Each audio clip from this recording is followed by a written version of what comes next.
This week marks my first anniversary as Commissioner of Queensland Corrective Services, and what a year it's been. It's been a foundational year, with significant effort being focused on positioning the department for the future as a forward-thinking, evidence-based and sustainable frontline public safety agency which plays a vital role in keeping communities safe. I'd like to thank you for your support and hard work in the past 12 months.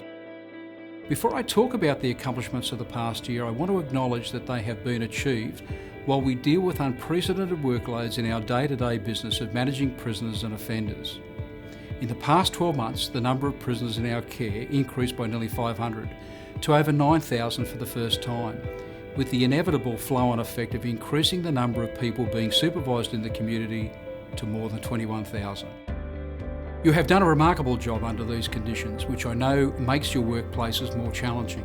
Of note, our recidivism rate is lower than the national average, while our cost per prisoner is the second lowest in the country. The people of Queensland cannot doubt that we as an agency are making exceptional use of our budget, while playing a vital role in making Queensland a safer place by reducing reoffending. The critical work to position us as a department in our own right has meant that we have facilitated an organisational restructure, which has included the appointment of 3 Deputy Commissioners to help support your work at a strategic and operational level. Deputy Commissioners Beck, Kalouris and Stewart have been on board for several months now, and all 3 have brought valuable skills and experience which are already having a tangible benefit for us as an agency as we build for the future. You will see significantly more movement in the organisational restructure in coming months. Together as an agency, we have achieved great things in the past 12 months, and I'm particularly proud of the work on Operation Elevate, which resolved overcrowding in women's prisons. Tonight there will be no women sleeping on the floor in a prison in Queensland. Compare this to 5 months ago when the state system was at 158% and Brisbane Women's Correctional Centre hit 200% functional capacity. The multidisciplinary project team from across the department did an exceptional job of achieving this smoothly, professionally and with a minimum of disruption to business as usual.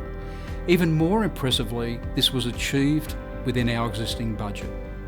I'd like to thank our team for their efforts in making a real difference not only to the quality of life of women prisoners, but for the safety and the security of everyone working in the women's system. Officer safety is an absolute priority for me as Commissioner, which is why I was so pleased to be able to provide frontline custodial staff with load-bearing vests this year. This is just the start of a much broader review of officer safety, which will be driven by Deputy Commissioner Beck, but being able to quickly roll out the vests, which make it easier for frontline staff to carry operational equipment such as body-worn cameras, was a worthwhile first step in what will be a considered and collaborative longer-term project. Officer safety, along with our structural reform, is expected to be a focus of the findings of the Crime and Corruption Commission's Task Force Flaxton, which began in May this year. The report is expected to go to Government before the end of the year and will provide us with valuable guidance as we move forward. Speaking of guidance, I would like to take a moment to thank those of you who took the time to participate in the Working for Queensland survey.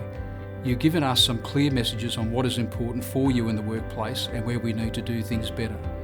You'll hear more about this in coming months, but I wanted to say how valuable your insights are to us as we move forward.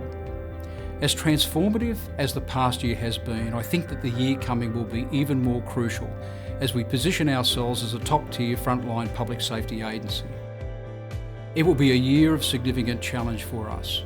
Managing demand within our finite fiscal resources will be a key challenge.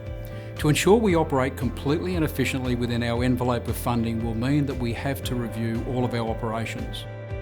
It will mean changing the way we do business, and in some instances reassessing what our business really is and how we should deliver our services. If we work together, I have every faith we will be able to get through this and position QCS well for the future.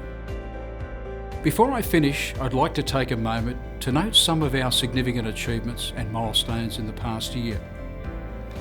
We successfully stood up QCS as a department in its own right, completed 33 QPSR recommendations with additional rehabilitation programs and expanded re-entry services, the commencement of opioid substitution treatment at Nummaba and Lotus Glen, and over 790 parolees monitored through GPS tracking since June 2017.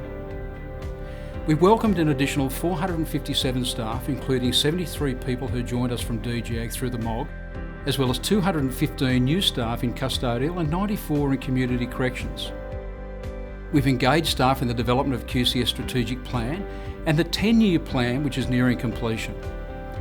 Installed almost 1,000 purpose-built bunkers and received funding for critical infrastructure review. And we've trained 2,000 of our staff in important subjects such as management and leadership in community and custodial settings, and a range of other critical competencies. I look forward to working alongside you as we put more sustainable processes in place and build QCS into a forward-facing agency. And I thank you for your ongoing support and commitment to keeping our communities safe. Thank you.